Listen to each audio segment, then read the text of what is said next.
Welcome everyone. Thank you for joining us for today's webinar. I would like to welcome every one of you. Thank you once again for joining us for today's webinar. My name is Ria and I'm your host for today's event. We have a fabulous turnout today and I'm very thankful to you all for the same. We constantly endeavor to keep assisting you with content-rich literature and events. For our new patrons who do not know much about QuantInsti, we are a pioneer learning institute for algo and quant trading. Today, we are here to cover your questions about algorithmic trading as a domain and the EPAT program and its aspects. We have been receiving questions on multiple aspects of industry like what are the growth opportunities, how does this help you trade, how you will be able to improvise and upscale your improve accuracy, improve consistency, and improve the safety quotient in your trades. We have participants from different backgrounds, profiles, and geography, where answers for this question might be different for every individual. Hence this session. Our very own Nitish Khandelwal has graciously agreed to help us and y'all with answers to your questions and provide more clarity on quantitative and algorithmic trading and to make the most of it. A little about him. Nitish started his career in the banking sector on the treasury side. After a brief stint in a proprietary trading firm as a lead, he co-founded iRage in 2009. In his capacity as the business lead of iRage went on to become one of the leading players in algorithmic trading space in India. Nitish holds an electrical engineering degree from IIT Kanpur with a postgraduate degree in management from IIM Lucknow. In 2016, he moved his focus to QuantInsti, an institute that he co-founded in 2010 as its CEO.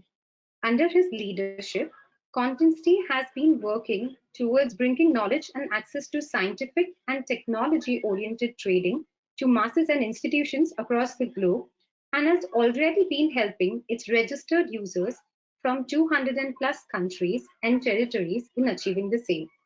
Nitish, we all are looking forward to listening from you. So how we planned this session was that we reached out to all the registrants of this event and checked with them for the questions in the industry and about EPAT. Of course, we will try to provide answers to almost all the questions, but we have still prioritized by importance, relevance, and outline of this event. Having said this, we would want you all to be active on the chat section. If you have any doubts or any questions in regards to the outline of the session, our team would be posting links and references wherever relevant for you all to get more information whenever required. If you need any specific information, please do feel free to type that in the chat section. Now, I would like to hand over this session to Nitish and request him to take it forward. Over to you, Nitish. Thank you so much, Ria. So I welcome you all to this session on information session on algorithmic trading with EPAT, which is Executive Program in Algorithmic Trading. I hope that all of you are doing well. Thanks for taking your time, and I know that the way things have been almost for the whole year now, it's been a bit crazy, and I see a lot of guys from joining in from all across the globe, including I've been told a lot from UK as well, which seems to be witnessing another variant, which is another kind of uncertainties which are coming in. So all in all, I hope that everyone is doing well and taking good care and good precautions. The time has moved on. Most of us has also moved on, but the situation has more or less remained quite the same, unfortunately. So please don't be fatigued, and please do take care of yourself. With that, let me start this session on algorithmic trading with EPAT. So Ria has very kindly given a very splendid introduction for me. So, but I'll just give a maybe a slight brief on who we are. So as Ria mentioned that I, along with my batchmates from my college, we had started with iRage in 2009, about more than 11 years back. Um, iRage is primarily into high frequency trading and proprietary trading. We are market makers as well as uh, basically seek alpha wherever we can um, by primarily by using different quantitative methods and technology variations. So that's what we do over there, and that's the key business. We also have some asset management business, but it's largely prop business, which is the major business for us over there. And then in QuantInsti, we have more of user-oriented or consumer-oriented products and initiatives that we have taken over the last 10 years. 2010 is when we started QuantInsti. It started off with the very same program, which is executive program and algorithmic trading. So the top two, which are in the smaller fonts, those are the initial things that we started off with. The bottom all four ones, they are the later initiatives, you can say, mostly post 2016 when they got more more focus on, more significance from our end. So that's executive program algorithmic trading, which is primarily a structured program to learn about algorithmic trading and quantitative trading. Then we also have in QuantInsti Contra, which is self-paced interactive learnings, where we have 30 plus courses focused on the algorithmic and quantitative trading methods. Then we also have launched a platform called Blue Shift, where you can backtest, research, and trade on live exchanges and in on with through brokers in US, India, and for FX. So these are the initial markets that we have gone live with. Still in initial phases, but it's a free platform which anyone can use to create strategies, backtest them, do paper trading, do live trading. All of those things are freely available. If you're familiar with Python, you can use it right away. If you're not, then we also have a visual interface over there. So yeah, so that's something which has been actively being used by a lot more and more people across the globe. And then, of course, we have quite a few resources. We have open source books. We conduct a lot of webinars. We have 500 more than 500 blogs and many free courses, which is to help people who are interested in this domain get more aware about this domain and start their journey. So we are always glad to have by playing a role in however small in being an initiator uh, for anyone who wants to work or explore this wonderful domain of algo and quant trading. So whatever we do across all our ventures, the common theme and the common thread has been simply algorithmic and quantitative trading. That's our domain, and that's where we focus on across everything. So that's uh, there. And now the point is that algo really. So the answer is simple. Yes. So I tried to take out a few snapshots, news snips, basically from whatever we have been seeing on the internet.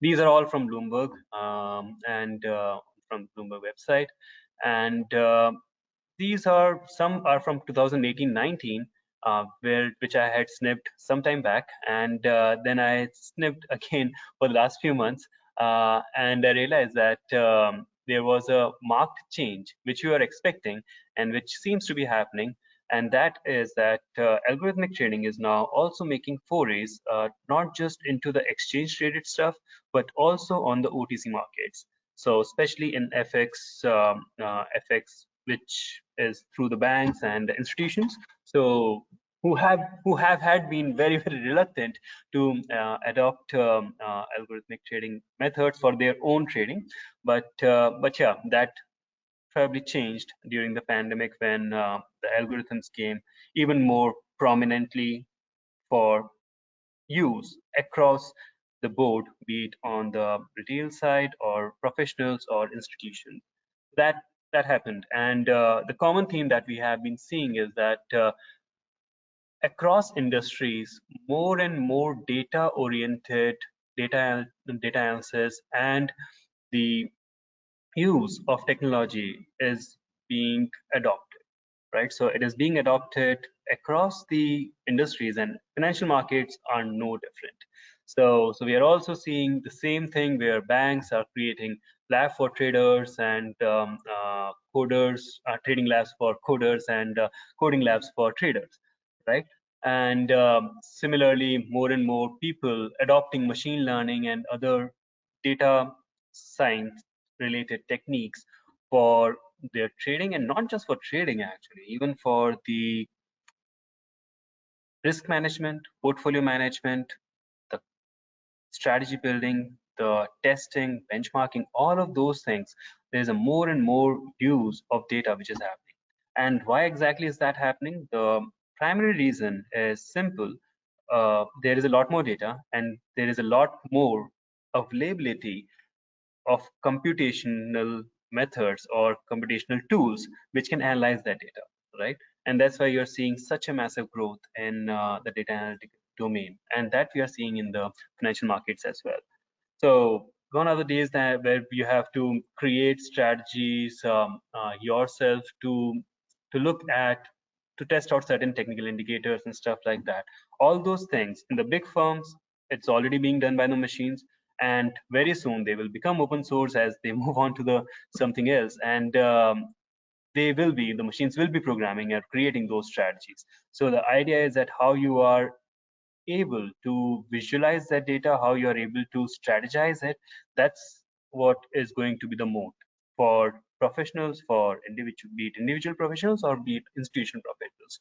So that's the trend that we are seeing, which is adoption of technology and data science in the financial markets, and that's where algorithmic trading, which is literally that almost, so that's making a move. Right, so I'm glad to see so much interest among all you guys to know more about this domain, and yeah, I must tell you that this domain is pretty weird because even the definition is not well defined.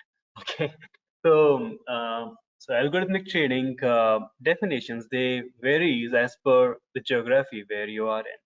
SEBI, which is the Indian regulator where we are based here. So it says that any order that is generated using automated execution logic shall be known as algorithmic trading, which is a bit different from FINRA in US, which says more of, puts algorithmic trading in the lines of primarily high frequency trading, and doing away with the other forms of algorithmic trading, right? So in low frequency or medium frequency, and then the MiFID 2 in Europe or FCA in UK, where they suggest that it's not necessarily the execution, but even if you are creating strategies using algorithms or testing them or using algorithms at any point of time, that's algorithmic trading. What is the right one? It's up to you, but which one do you want to adopt, right? But the key thing, from what I understand, is that algorithmic trading is essentially using algorithms, right? When you are using them for execution and making the whole process automated, we are venturing into automated trading. And if we are deploying them using high-end technology and infrastructure, low latency, not high-end, but more of low latency infrastructure and technology, in that case, we are moving into high frequency trading side, right? Quantitative trading in itself is an enabler which is using quantitative methods. Now, quant trading in itself, because that can be the very next question, that algorithmic trading, this is the definition, great, but what about quantitative trading? Because we'll be speaking a lot about algo and quant in the same breath, right? So we don't want to be confused. So what we are referring to by saying quantitative trading is using quantitative methods. Quantitative methods would mean using your statistically valid methods to test out the hypothesis that you're proposing, that okay, I feel that this kind of strategy or this kind of thing should work, then saying that why it should work. Are you able to statistically prove it? If yes, then we are saying that okay, you're taking it from a quantitative methodology. It does not matter whether it's a strategy which is using, or investment analysis which is using the annual report or the fundamentals of a company, or it is using some charts and patterns, using technical analysis, whatever it be. If it can be statistically validated, then we can say that okay, we are using some way of quant. Because some people might say that quant is using maths, so a technical indicator has all the is nothing but the mathematical formula, so it is quant trading. Not necessarily, right? So if the method, the process can be taken in a statistically valid manner, be it the testing part or the proof part, then yes, otherwise no. Okay, so I hope that is clear. And then, of course, we use all types of tools to test out, to run through the whole flow of algorithmic trading. How do we go about that? So there are different tools using R, Python, MATLAB, all these different financial computing tools which are available. A lot of APIs and libraries which you can use to make your life much more easier if you want to uh, use these algorithms in your trading, especially at a certain scale in terms of computation and implementation. Okay, so that's there. Now another question is why. So what are some of the benefits? There are a lot of basic benefits that if you're using algorithms, then it will help you be more disciplined. That's one of the very popular reason for most of the retail audience, especially individual traders, using algorithmic trading tools as primarily to be more disciplined, which is okay. But ultimately, even if you're using algorithms, the trigger is in your hand. So that might not be the most relevant or most appropriate reason to switch to algorithm. Okay, so but you can use a lot of efficiency, and you can also use a lot of new things, the things that you cannot do if you're not using algorithms, the kind of strategy paradigms that you cannot evaluate if you're not using algorithms. So that adds up to, that can be a really good reason to start exploring algorithms, right? Because the things which are already popular, the things which are already out there, uh, can you generate alpha out of them, which is making profits of that regardless. um, Yes, probably, if you have a really solid process in terms of how you're managing your risk and your portfolio. But the likely event is that you will need a more evolved strategy to generate something meaningful or generate a meaningful alpha, right? So that's where algorithms comes in. And the other added benefits would include that you don't have to be on your trading desk all the time, because algorithms don't take break or vacations or smoking breaks. They do smoke up once in a while, but that's very rare. Okay, so and they go for a toss, but otherwise no. And they are really fast. So the fastest a human being can respond to is about close to 100 close to 100 milliseconds. 101 milliseconds is the fastest recorded time when it comes to you doing something. So you observe something and you have to do something. In that case, it's 101 milliseconds. If it is more like you observing something, that's more like 16 milliseconds. Regardless, machines can respond in less than microseconds. So any short-lived opportunities which are there. So this is more specific to high frequency trading. So that can be really useful if you're using algorithms. Then another thing is that you can monitor lots of markets, lots of asset classes, lots of instruments, lots of different strategies and portfolios using algorithms. So typically in big algo desks, a trader will be a single every single trader will be managing few hundred to few thousand portfolios, right? So which and they may be based on very very complex patterns, which may not be the case if you're trying to do it without algorithms, right? And then the most important part that I was saying, that the strategy paradigms, if you are not using algorithms, the type of strategy paradigms that you will get limited to is going to be limited to a combination of screeners, using some fundamental or some other tools which you can use, basis some filters or charts or patterns or indicators. So a combination of all these four main things, which most people will try to come up with different strategies, different ideas, which is great. But in case if you want to generate consistent alpha for yourself, then you will have to most likely go beyond it, especially if you're trading and not investing, right? So that's something which algorithms will help you in building better models, as well as generating more alpha. And then of course a lot of freak trades which happen, which are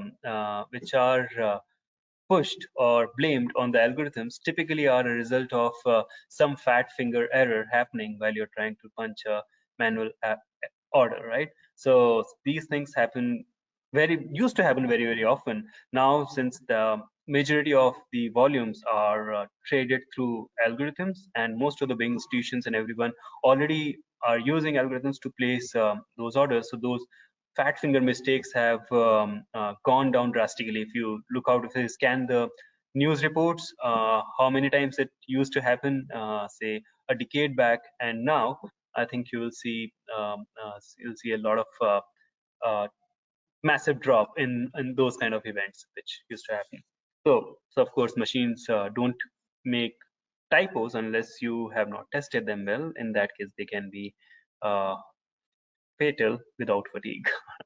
Right? So that's there. So that's these are some of the reasons. Of course, there can be more. There will be more, but I think these are the ones that I believe are really really relevant for almost anyone who is exploring the financial markets domain from a professional standpoint. So this is there. Now let's look at, if you want to run through a whole strategy flow or a whole process, you're just starting off in this domain, then how do you go about that? So this is something how the flow works. Okay, this it is elusive it, how it flows. So it can be the knowledge, or it can be the skill building, or it can be the process of putting down a strategy, right? Exploring a strategy and implementing a strategy. So all of that can be replaced with this elusive it on the top in this heading.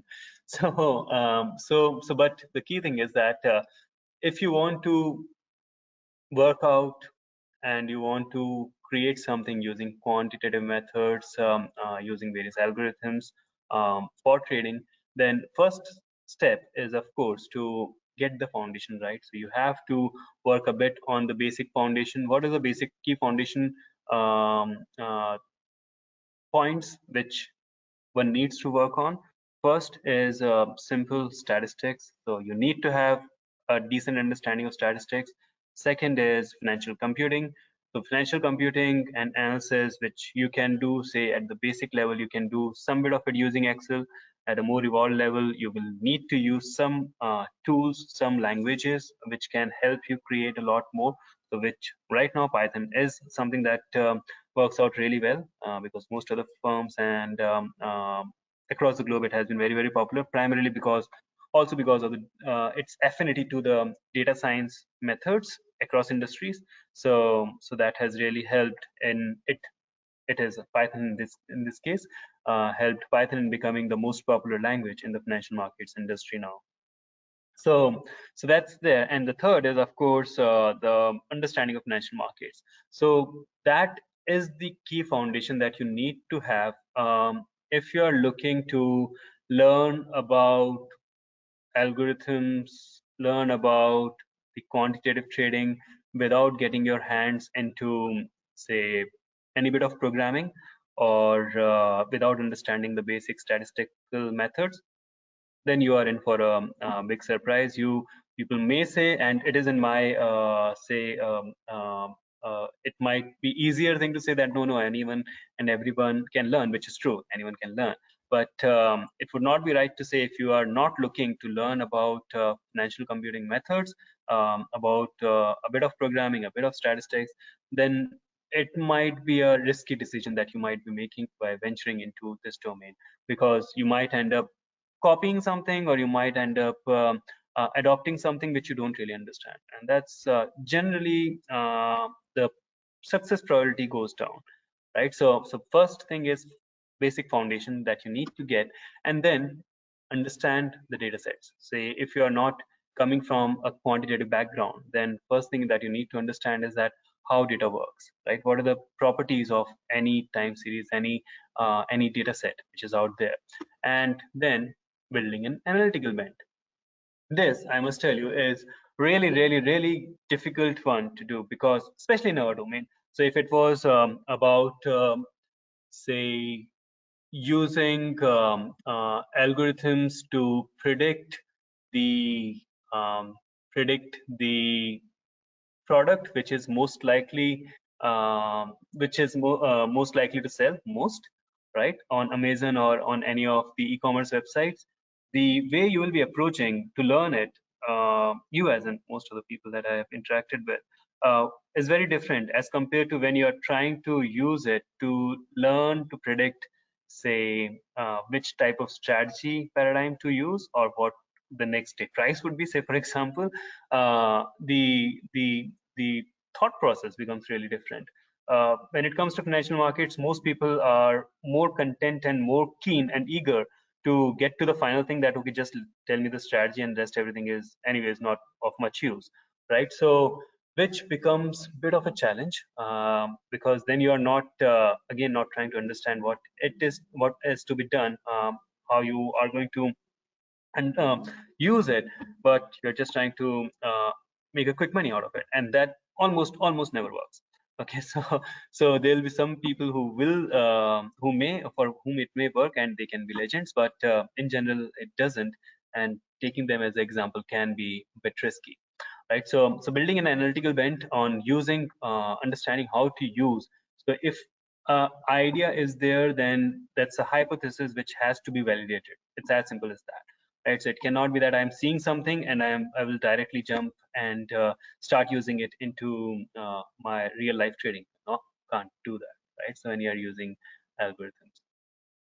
Okay, then next is of course understanding different strategy paradigms: momentum, mean reversion, using machine learning for your portfolio optimizations, or for your strategy building, or using say different instruments, using options, understanding the trivialities as well as the peculiar parts of options trading, of how to understand volatility and how to use different Greeks for both uh, portfolio management of a portfolio of options, as well as for maximizing your P&L. I think that all those things forms different types of strategy paradigms, you can say, which is really important to understand, because that helps you in understanding what works when, kind of thing, from a broad standpoint. And then you can go deeper, and then you can see that there is some mean reversion in the momentum as well, and all those things in cross mapping. As you go deeper, you will see that. But it really helps in having a broader understanding of what different strategy paradigms are, and that's something that you need to have, preferably once you have got that analytical bent, where that question of why comes in for every hypothesis or every thing that you want trying to explore, any strategy or idea that you're trying to explore.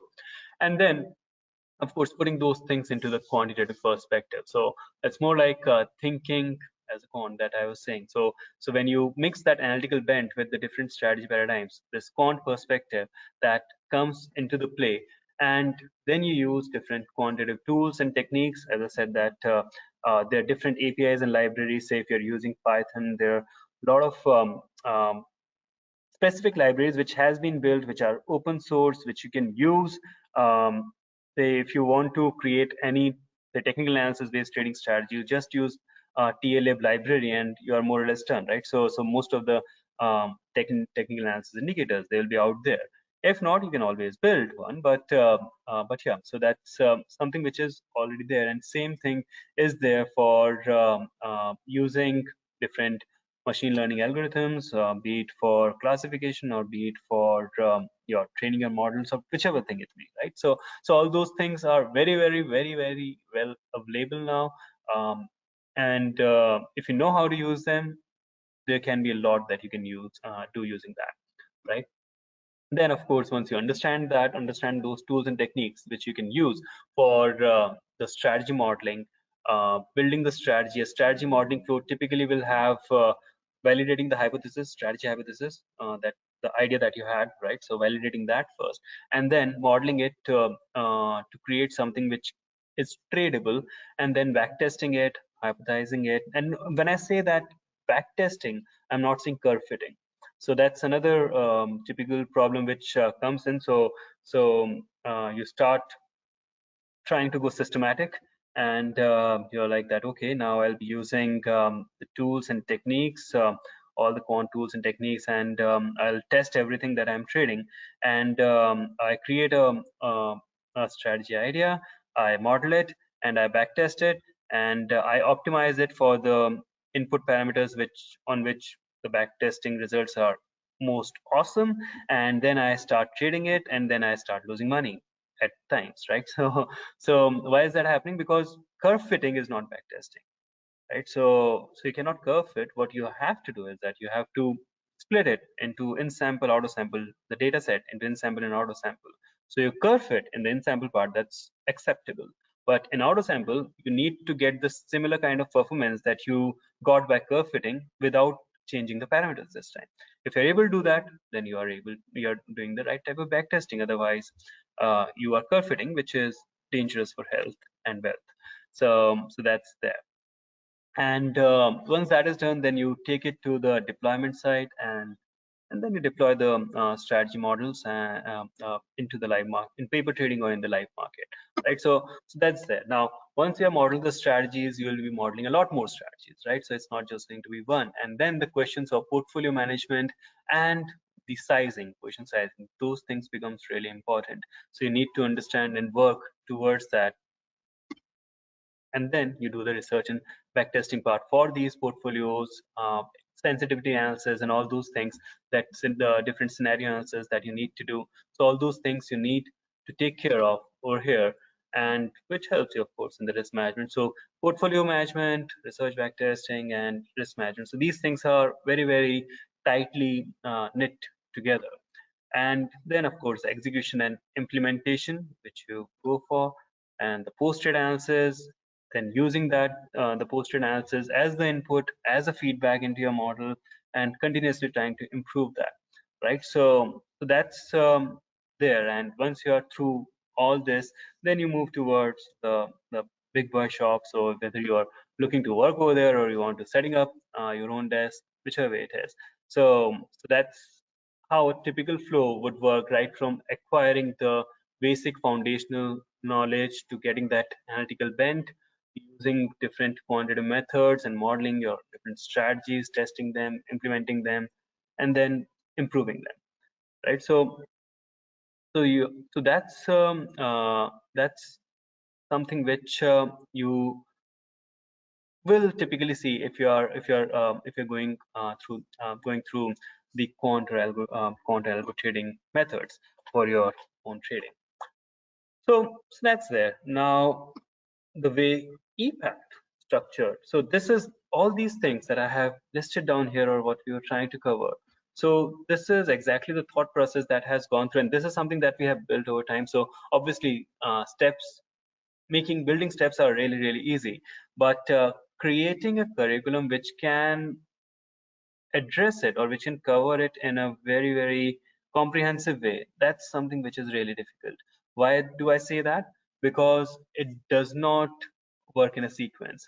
So all these things have to overlap over each other, right? Um, it's not like that you will be learning first statistics and then Python and then financial markets. No, because they are all interlinked. So if you are using a statistical time series library in Python, you better know what time series is, right? So you have to know that what the statistical analysis is. If you don't know, then it would be a problem, right? So all those things makes it really difficult to create a program or create a curriculum which can address it in a way that it can help the audience or the people, the participants, the course participants, to learn all these things without losing interest, right? So because that's another thing about what we're discussing about the pandemic. Unfortunately, the fatigue sets in, and you're bored out of everything, and you end up making uh, some mistakes out of frustration or out of boredom or whatever thing you call it. Algorithmic trading in itself is really boring. I can tell you that. There is hardly any adrenaline rush out there, which is there when you are punching in orders and buying option or selling it and looking at the market go up and down. All of that is missing because you're focusing more on working with the data and trying to analyze that and coming with ideas. It does not have that kind of adrenaline rush that you would expect when you venture out into trading. But the good part about being boring is that it keeps your emotions and other things under check, your behavior under check, which ensures that the probability of success is likely to increase, right? So that's there. So that's what EPAT program in itself also works on. So all these, the basic foundation which gets covered in the primer module to the initial sessions on statistics and Python basics, they cover the build the initial platform which you can understand, where you can understand these concepts and then take off to your journey where you are actually creating something hands-on, right? So that's where it focuses on all these different modules that you are seeing on the screen right now under this so-called interconnected globe. So all these techniques, be it on machine learning or options or equity, FX, futures, different strategy paradigms, different instruments, all of those things are very well imbibed into the curriculum of EPAT, which is essentially through live sessions. Of course, live sessions are there. So like every week, there will be 2 live sessions of 3 hours each, so about 6 hours every week. So that's live sessions, live online sessions. But what also happens beyond that is that you have a dedicated LMS, a learning management system, where you are trying to practice what you have learned, right? So there are quizzes or the assignments or the project work, all of those things which are out there on the learning management system with the, and in case if you miss out any sessions or if you want to go through a session again, then your each session gets recorded and it gets uploaded on the LMS. So you have like 24/7 access to that. Now that's the one part. But what we have seen, and since we have been doing this for more than 10 years, the EPAT program, so this is like, I think the batch starting in January is 49th, and we have already opened the 50th batch also, so which is in April. So initiating those, launching those 50 batches have made us understand a few things. And one of the key thing is that when you are trying to learn, everyone wants to upskill. Okay, almost everyone. I've really not found too many people who are who would say that I do not want to upskill, or who do not want to learn about new things, new cutting edge things which are coming in their domain, whichever domain they are in, including trading, of course. Um, but the key thing is that when it comes to actually learning, when you are doing it yourself, there's a lot of material out there, a lot of things which are available even within the QuantInsti ecosystem, right? So you pick it up, some people finish it off, that's great, but in most cases the other priorities comes in, right? So that deadline in office, or the thing that you needed to do it for your parents or your siblings, Or if you're married or have kids, then it's a totally different ballgame, right? So your time is not really own, and then it becomes a challenge. And that's what we saw in the initial few years, that people are coming in, they are paying in, but they are not completing the program, which was like uh, mind numbing for us, because we were not able to understand that okay, these are professionals, and they know what they're getting into. They could, it's not that difficult to imagine that what's going to happen when the classes start, and the time commitments that are needed. But it happened. So we had an abysmal completion rate initially in the initial couple of years, and then it clicked that okay, there's a problem. The problem is that everyone wants to, and everyone has their best interests, as in the best intent to do it, but other things are coming up, and they are getting priority because someone is chasing them to make it a priority. So we decided, okay, we will also chase, and we'll also make it a priority. And that actually changed the way program worked, because then we invested a lot in having a very dedicated support team, and a support team which actually understood what this domain is about, right? So not people who can just call and check with you that whether you have done this thing or not, but beyond that, if you have need to have a candid conversation about a particular topic, they can, right? So they will help you on that. So that changed the way EPAT was understood, and the way EPAT was experienced by the people across the globe. And then we extended it to like 7 days a week support, and uh, then the people, it became one of the key components of the EPAT program, which was content heavy. So content is great. Okay, all right. So that's great. So content is something that you need to have, but it's the experience of ensuring that the people who are coming from a professional background, who don't have time, who have so many different priorities in life, how are we going to address that, right? So we started addressing that, and that really helped a lot to our participants and to us. So that helped, and then we realized that okay, this is something that has to be made more structured, more formal. And then we had accreditations for the EPAT program, be it with CPD UK, or getting it recognized under FTS by IBF in Singapore. So all those things happened, which gave a credibility and a structure. More than credibility, it's more about getting that kind of structure, which kind of ensures that processes are in place to make sure that whatever is happening in a flawless manner, right? So that's there. And then of course, all these things have like career cell. We have probably the biggest career cell in this domain. I think it's almost 170 or 175, something like that, placement partners that we have across 11 or 12 countries. And the and this was another thing, lifelong access. So we used to have like for the course duration, initial few years, for the course duration, you will have access to the course, but after that it's gone. And now when we switched from C++ to Python, like almost more than half a decade back, I guess, uh, we realized that those who learned about C++ in EPAT, they had a very different understanding of things than what they would have now when they're doing it using Python.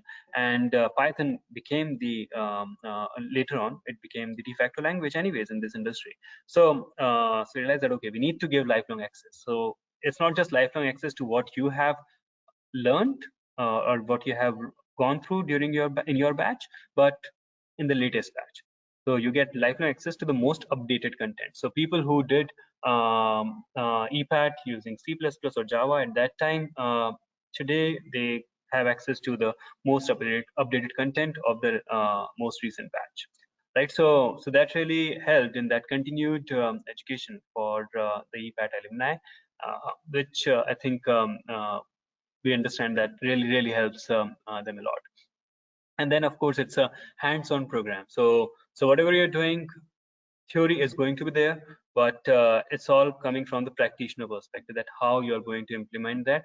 And in the project work, you actually do things hands-on, right? So you try to build that algorithm where you're using different machine learning techniques to uh, figure out whether it's whether a momentum trading, whether the market is going to be trending or going to be mean in a mean reversion mode. and using that you are then trying to pick up from a basket of strategies and then testing them, and what type of portfolio of strategies can work best at what time. So all those things are just some of the examples that we have seen in the project work happening. So people have tried to create, the course participants have tried to create those things and even started their own fund after doing it successfully. So that's something which is quite beautifully integrated into the EPAT program. It's optional, the project work. What is not optional is proctored exam. Okay, so to get the EPAT certificate of excellence, you need to give an exam which is proctored. So you need to go to your nearest Prometric center, which has which has centers, testing centers across 80 plus countries. So you need to go there and appear for the exam, and there's a proctor, and you have to give it in the center. It's online, but it's on the center. With COVID coming in, when the pandemic struck, that option of remote proctoring have also, we have started offering that as well. But again, it's still proctored. There is someone actually who is looking at. There's a very, very stringent process of how you're giving the exam. So it ensures that the credibility of the exam, so no one can question that. Right, so Prometric kind of ensures that, because they have to do for GMAT and CF and all these exams as well.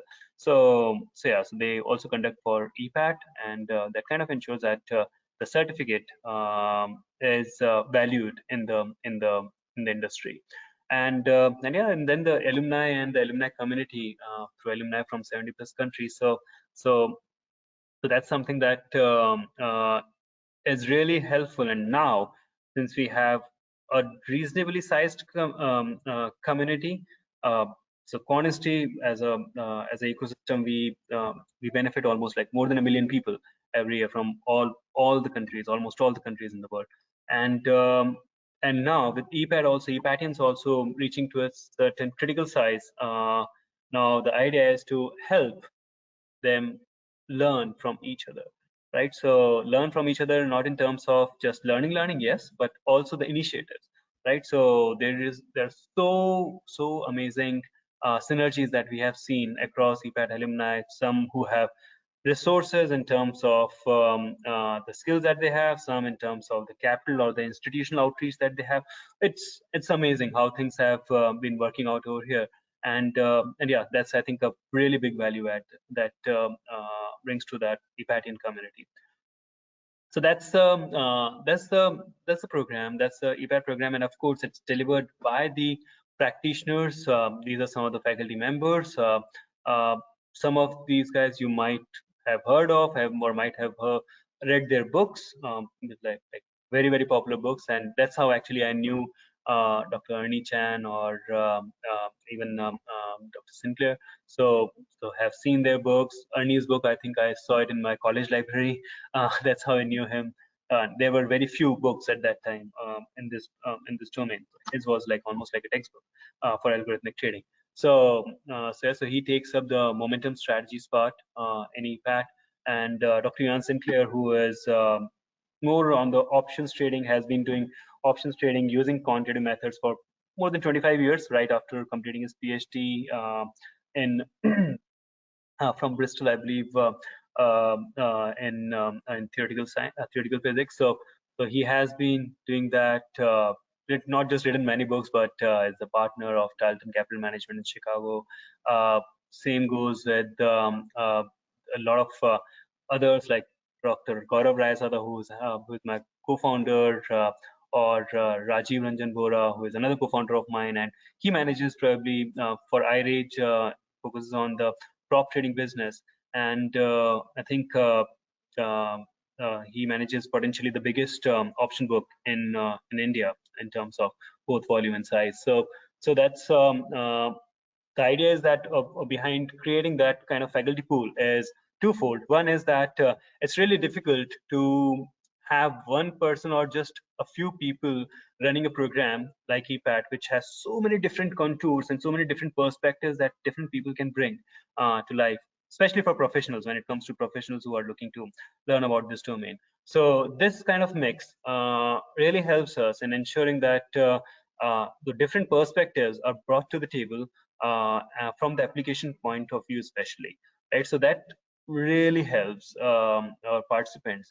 and it's a good mix of different geographies, good mix of different paradigms that everyone specializes in, right? So everyone trades everything almost. That's fine, but there are people who focuses a bit more about a particular thing, right? So like Dr. Stark focuses a bit more, or rather a lot more on the machine learning applications in the financial markets as compared to, say, I don't know, maybe say Nitin, right? So who focuses more on the statistical applications in options trading, right? So it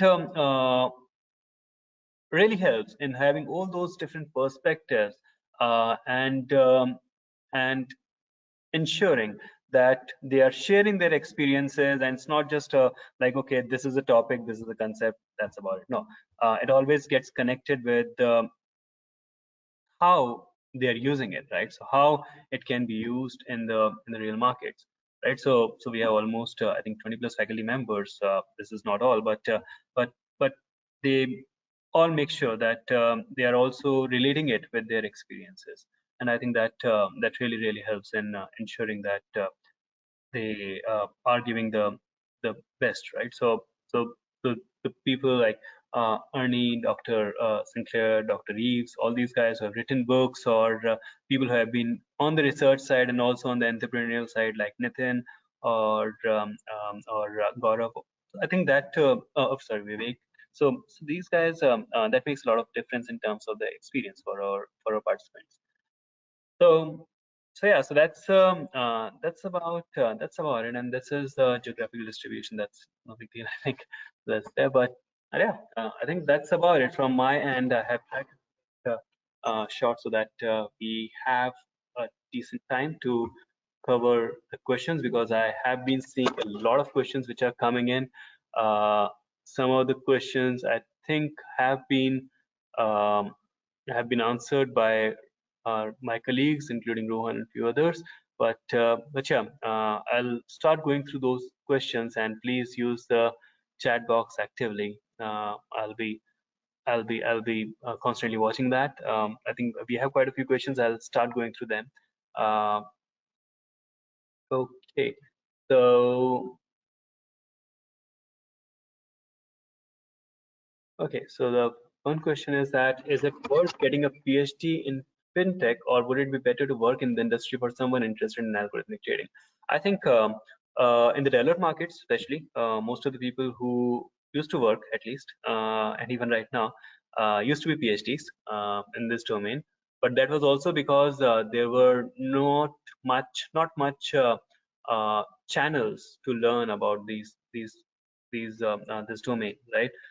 Things have changed now, especially with the rise of data science and the open source movement, which has been there, and the cloud computing, right? So cloud has really changed the way things works, because earlier, if you wanted high computational speed, and you're a student, or you're just a fresh professional, a fresh grad, it was almost impossible to get that kind of afford that kind of computational firepower, unless you're working in a fund, or in a firm, or you are doing a PhD, right? So if you wanted to learn, it's best that you do a PhD and have that access, and then create something.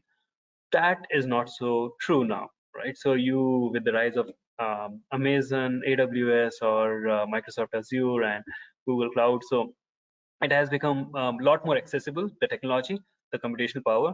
And if you know about the right set of libraries, and if you understand a bit more about the statistical uh, background, if you have that, I think then it may not be a necessary requirement, which it was probably 7 8 years back, right? So that's there. I hope that addresses your question, Manas.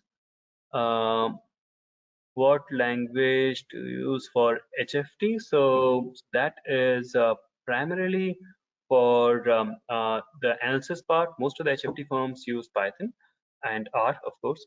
And for the execution, it's either C++ if the strategies are not that latency sensitive. If they are really latency sensitive, latency is basically how much time it takes to process the whole order and the algorithm.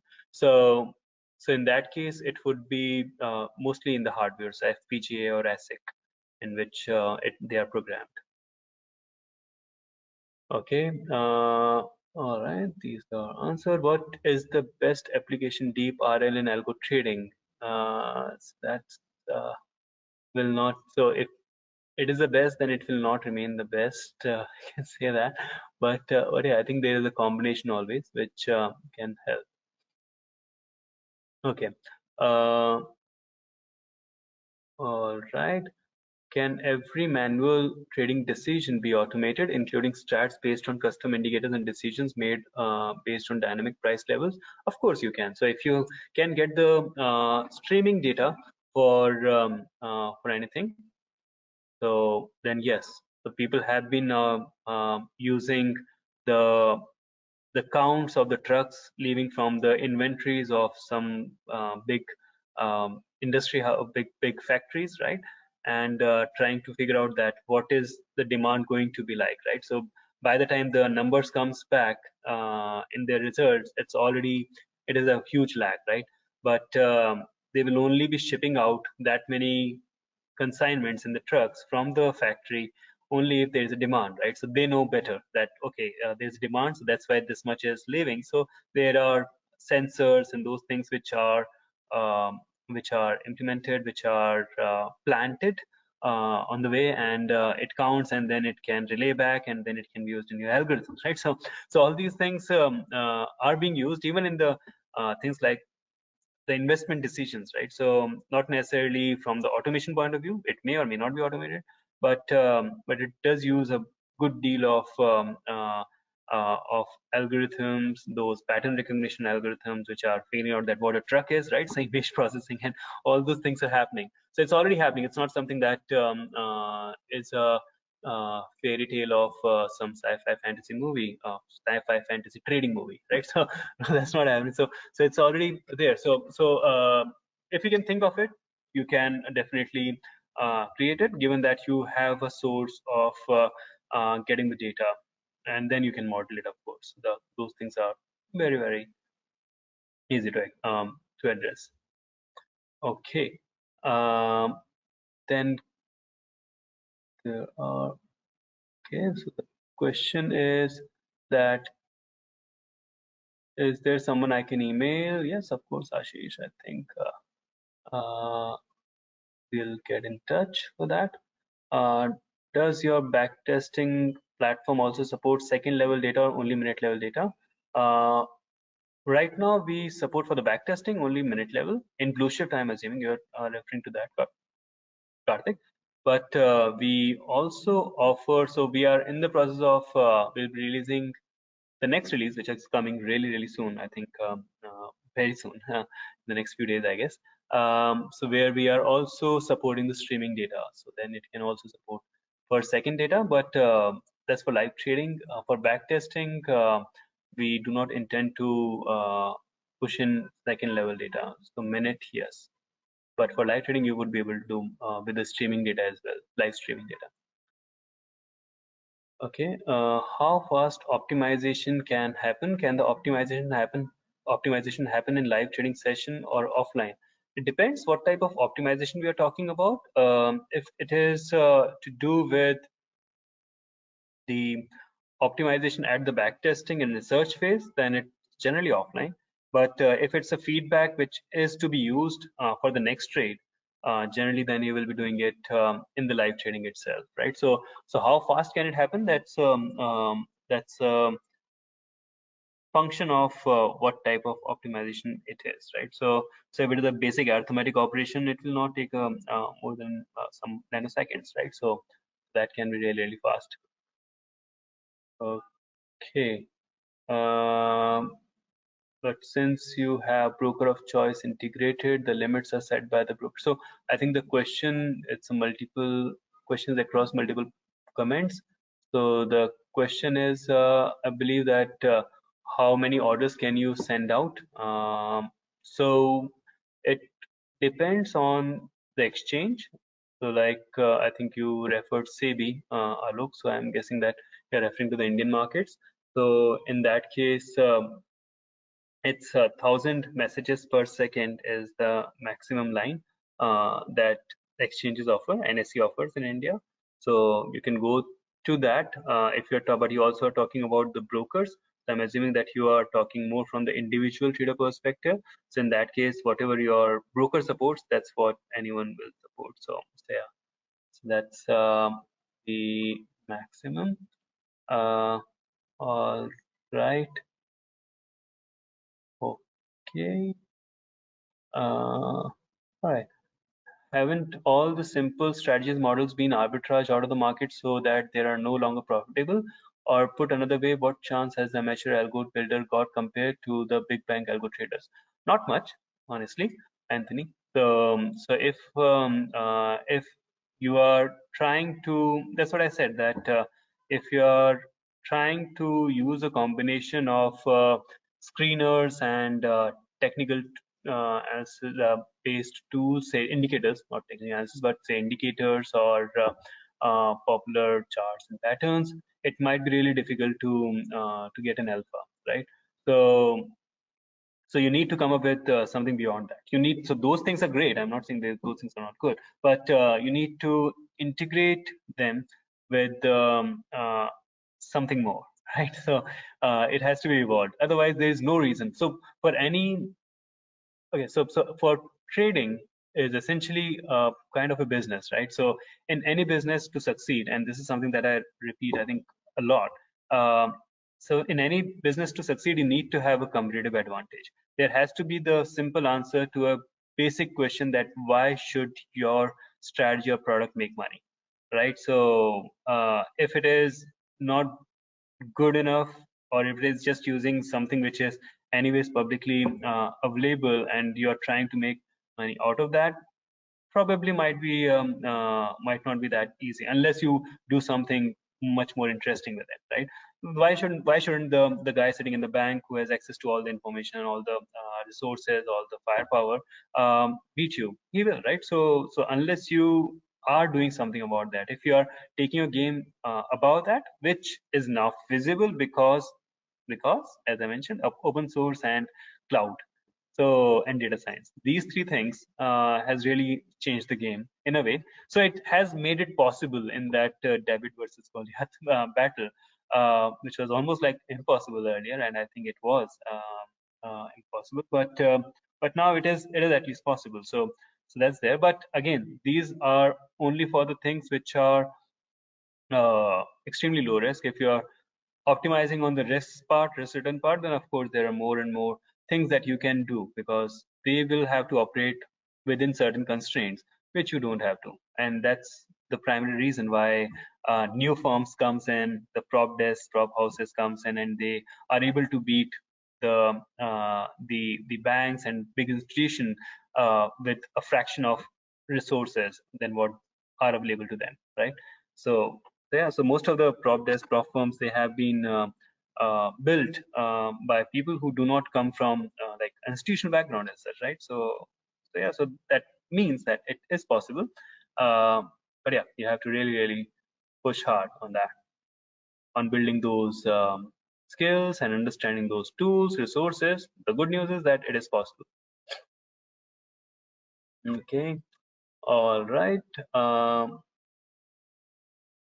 Okay, I have a question. What, according to you, is the right age to enter algo trading? Very difficult to answer. I think in EPAT we have seen uh, some minors doing the program, and we have also seen some septuagenarian, which is 70 to 80 years old, people also taking up the EPAT program, and we have seen interesting results on both the sides. So it's difficult to say that what is the right age, but I think it's more to do with when the time is right in terms of the intent that you can have, because let's face it, you're always going to be busy, right? So if you're a professional and if you're doing okay, I think you're going to be busy at all times in the foreseeable future, which is like till 50 years in future, and in personal as well as family commitments, as well as in the professional commitments. So it's going to be there. So don't put it on when I have time, but more in terms of when the intent is there. So you have that feeling that okay, now is the time I really want to put in prioritize this, prioritize the learning and start in this domain. That's the perfect time, regardless of the age. Okay. It is said that technical analysis vastly functions on luck, and although we can create algos to trade on various technical analysis strategies and trading based on news articles, can you give a few examples on quant strategies like mean reversion strategies, which has a pure mathematical and statistical reason? Okay, so I think this is somewhat similar to the example that I was trying to take while we were discussing. So let's take the one that you have shared in your comment itself. So mean reversion strategy, statistical arbitrage, right? The basic hypothesis is that there are two or more time series which are in a way moving in a co-integrated fashion, right? And it is possible to generate alpha by buying and selling them in a particular ratio and entering at a time when that co-integration exists and it is stretched a bit, and when it comes back to the mean, then you exit the position, something like that, right? So that's what the hypothesis is. Now if you're looking at it from the conventional perspective or non-quant perspective, what you can see is that okay, there are two stocks, say Microsoft and Facebook, say for example, okay, or say Amazon and Google. Now, Amazon and Google, they are all big firms in the tech domain, have slightly different business models, but seems to be moving together. And you look at the chart, you see that okay, they are moving together. But right now, Google seems to be hitting a support level and some kind of support. Maybe it's a trend line hitting or something that you're understanding as a support. And Amazon is hitting a resistance level. So you would like to sell Amazon and buy Google. Okay, and you go ahead and you punch the orders, and that's it. So that's one way of doing it. Another way is that you look at both the stocks. You say that okay, qualitatively it looks fine, but I need to look at it from the quantitative perspective. For that, I'll look at both the time series and first check for co-integration, right? Not correlation, because that can be spurious, but co-integration, which means that both of them, the statistical properties match with each other, right? So they will not be drifting apart too much. Okay, that's the basic idea in a layman perspective. And once you say that okay, both things are indeed co-integrated, then you can say that okay, this actually can be a pair, and I would like to buy one and sell another one. So I'll take a ratio or adjust it or something I'll do which can make it tradable, and then looking at that ratio of these of Amazon and Google, I will be then checking how far it is going from the from the mean, right? So if it is going 2 standard deviation, 3 standard deviation away from the mean, so it's like a rubber which is not breakable, but say a hairband, right? So a hairband which is not breakable, but you are stretching it. So the more you stretch it, more likely it is to come back unless it breaks, right? So till the time co-integration is in place, and if it is really stretching a bit, then you would like to take the position at that point of time, because it's very likely, much more likely to come to the mean much more faster at that point of time, right? Statistically speaking. So you'll take that position, buy Google, sell Amazon if it is hitting the lower standard deviation, the pair, and then you will be exiting either when the co-integration is breaking, which means the hypothesis is not valid at all anymore, or when it is hitting back the mean, which is this is what we expected, that it will come back to the mean. And then when it goes up, then you take the short position on the pair. So you do that, you then figure out that okay, whether whether it makes sense to enter at 2 standard deviation or 2.5 standard deviation or 3.5 standard deviation from the mean. So you backtest it, you optimize your parameters, do it in sample out of sample, and then you go and implement that, right? Implement that model, and that is more of a quantitative way of looking at it, right? So I hope that that gives you some bit of understanding, Meher, of how it flows. Okay. Then how to make a career in forex market. It depends. If you're looking at, from what I understand, to make a career in any market, in any domain, you need to understand that first thing is that whether it is of interest to you. If it is, that's the first check mark. Second is that okay, it is of interest to me, but these are the possible opportunities which are there in this domain, and this is the growth or how it is expected to grow in the next decade or so, right? So you have to take that view. If you have that luxury of choosing whether to go into a particular domain or not, right? So it's always good to try visualize it and see that what are the techniques that will be most prevalent 10 years down the line, right? And try to align yourself on those type of roles or in those kind of sectors. I think if you do that for the forex market as well, I think you will have a pretty pretty good career move. That is Kapil. Okay, all right. Can quantitative analysis be done through Excel? Of course, you can do the basic part, but see, the problem with Excel is that uh, first is that it limits in terms of how much data you can put in, right? So that's one. And second is because it will become bulky and then it will become impossible to do any kind of analysis or even to open it in a sane fashion. Leave aside the leave aside the part of actually doing some analysis on it.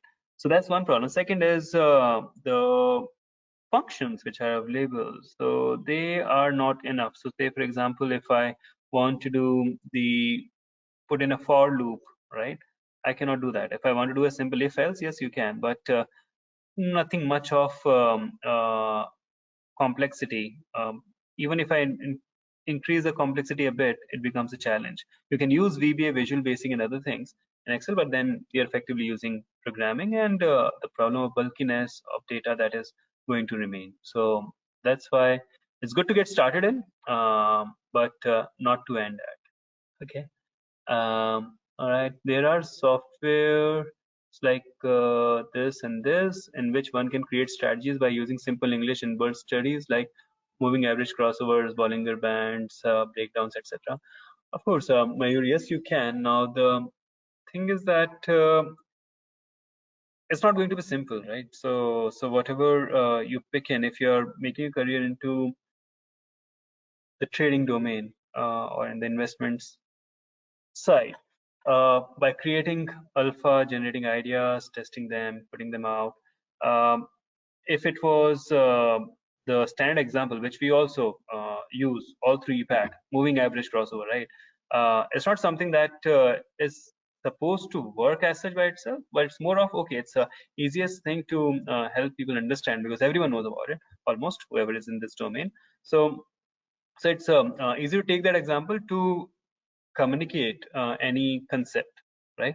So that's there. But is it a, good enough strategy? Is it likely to increase the probability of success for your algorithms? Probably not. So what I understand, and that can be personal belief also, is that strategy building or generating consistent profits for your own trading capital or for your employer or for your for institution, it's a difficult business. It's not easy business. Okay, so it's difficult enough in itself to put in more restrictions around it in terms of what you can do and what you cannot do to test the or validate certain ideas and implement those ideas. You would want to be unrestricted, right? So So I, for myself, would prefer to use platforms which can give me unrestricted access, right? So in terms of whatever I want to do, I'm able to do that. Because once I have, say, even if you are come to a decent level in Python and understand it from the strategies and markets perspective, you can actually experiment and try a lot of different things. The universe that opens up is pretty vast to actually run things on and play things on. So you don't want to be restrictive, right? So because as I said, that strategy building or creating consistently profitable strategies is hard enough itself, even with all the restrictions. So would not prefer to have any additional restrictions. I hope I have answered your query well, Mayur. Okay, I'll have to, sorry guys, but I'll have to pick a few. I think I might not be able to address all because there are quite a lot. So but we'll make sure that we do address all the questions eventually uh, on offline. So we'll do that. How should we improve our technical analysis skills and backtest them? Is it covered in EPAT or we have to learn by ourselves? So we definitely, as I mentioned, that the focus for us, the focus is always on quant because that's what we uh, have been focusing on across our ventures, right? So that's there. Technical analysis, indicators, all of that, we do to take them as the example illustrations. The focus is not on the understanding, taking up understanding of the technical analysis or how price and chart patterns works. No, so like what is covered in say CMT, that's different. So they that very beautifully covers the different aspects of technical analysis. What EPAT covers is more on if you want to deploy or apply technical analysis skills from a quantitative standpoint to evaluate and validate those hypotheses and model those ideas using various financial computing tools. That is very well covered in EPAT program, Akshat. Okay. All right.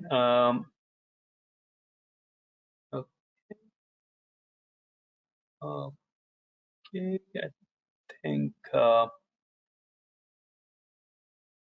Okay, what is the kind of help is provided during the course to generate working strategies? I would say advanced strategies, not the basic indicator based ones.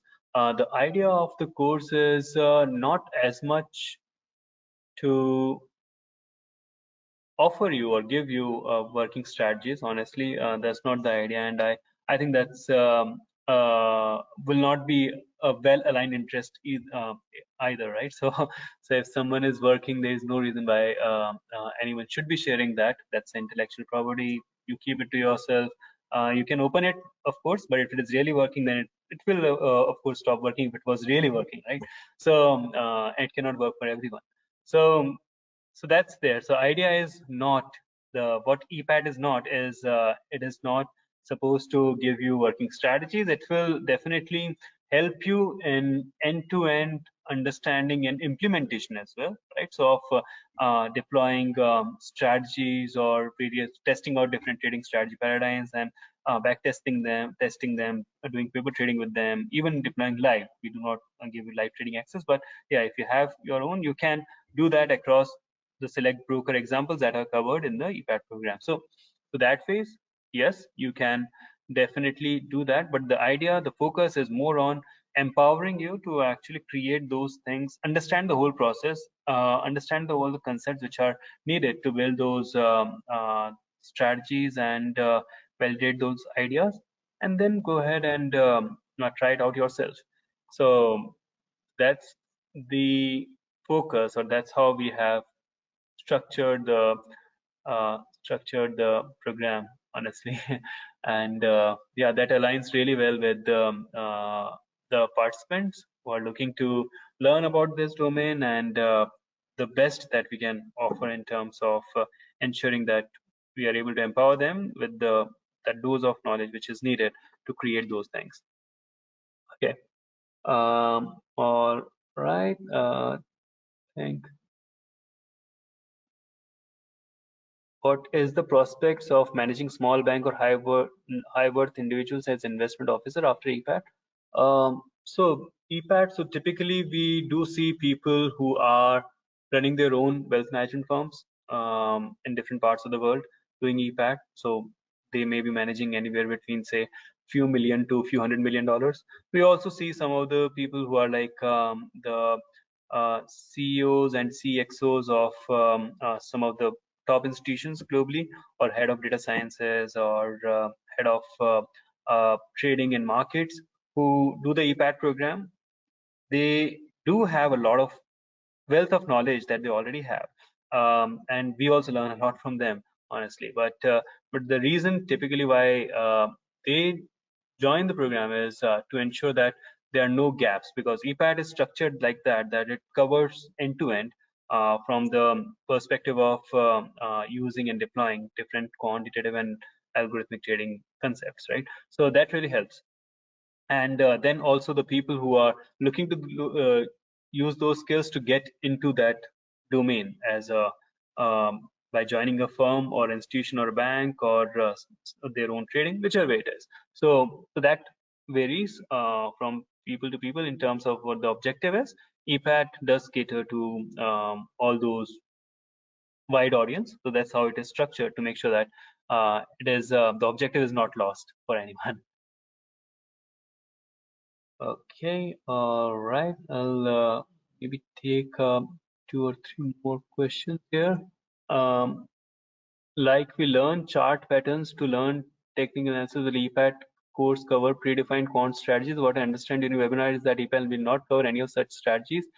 Student has to write strategies himself. Oh, don't get me wrong. We do cover a lot of strategies in the program. I'm saying that the idea of the program is not to create and give you the profitable strategies, because that's not the idea. Idea is to help you in coming up with your own trading constructs, understanding how to do them end to end by looking at different trading strategy paradigms across asset classes, be it the equity, future, FX, or options, or ETF, by using different types of by looking at different types of analysis and tools, using including machine learning, or the sensitivities or sentiment, NLP. All of those things are very well covered, and different paradigms like momentum, mean reversion, statistical arbitrage, it's all covered. So you do actually try to do it end to end in terms of creating the strategy, understanding the concepts, and creating it. So that is there. So student, the participants will have, course participants do write it by themselves as part of the assignments, and they do get active help from the support team, and also the content team, which ensures that all the queries and everything is addressed in a very time efficient way. So that's there. Okay, right.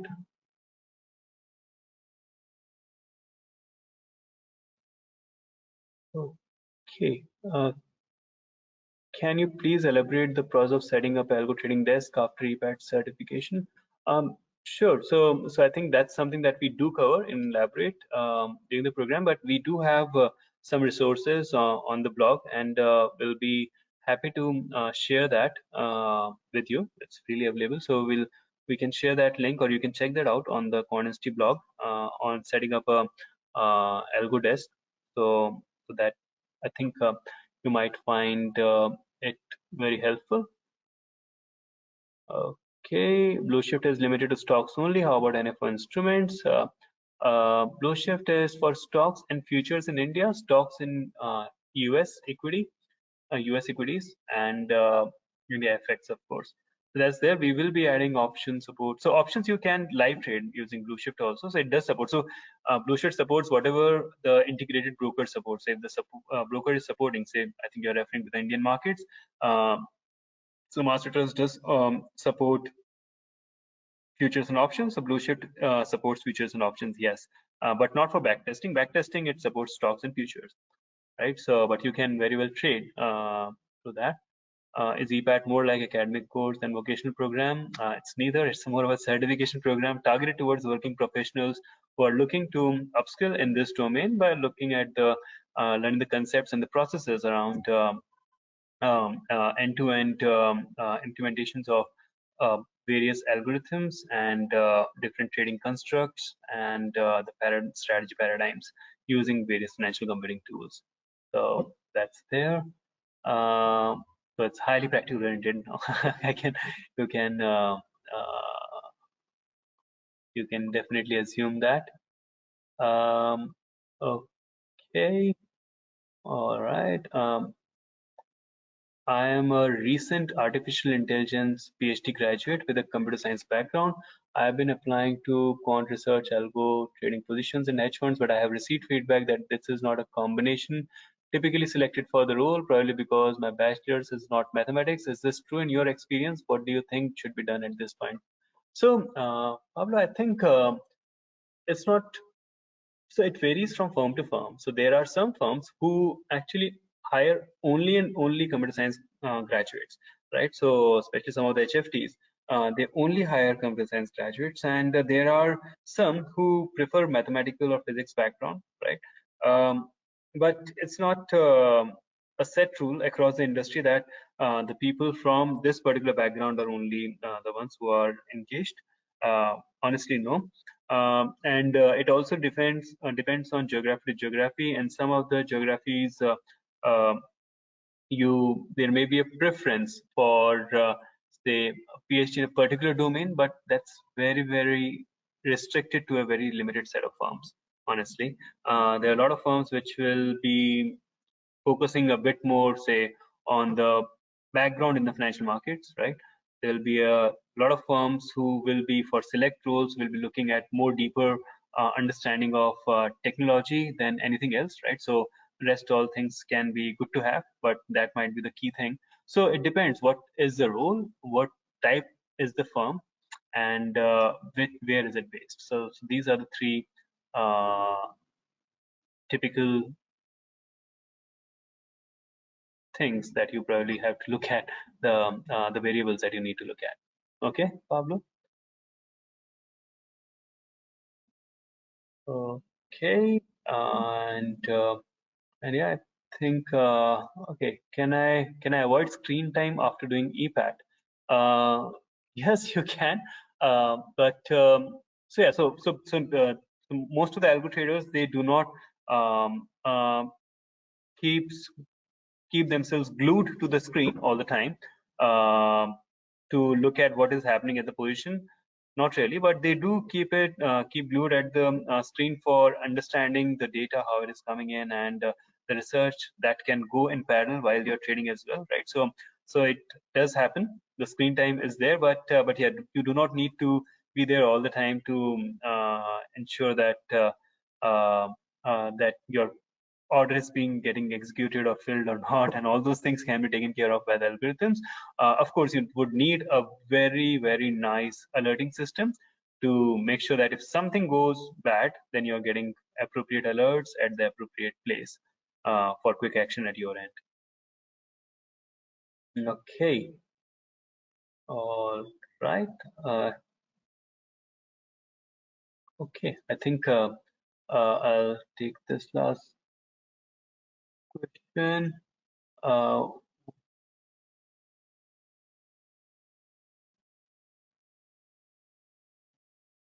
okay, is there a case where candidate had no prior trading experience but was hired in the algo trading role after EPAT? Oh yes, sorry, Rohan has already answered this. Okay, yeah, yes, of course, but there has been quite a few cases. In fact, you can also check out on the QuantInsti blog on the success stories page. You can check that out. Maybe some of them also have their allowed us to add their LinkedIn profile, so you can even check with them. I think that should be absolutely fine. Great, perfect. I think there are quite a few, but we had a hard stop at 8.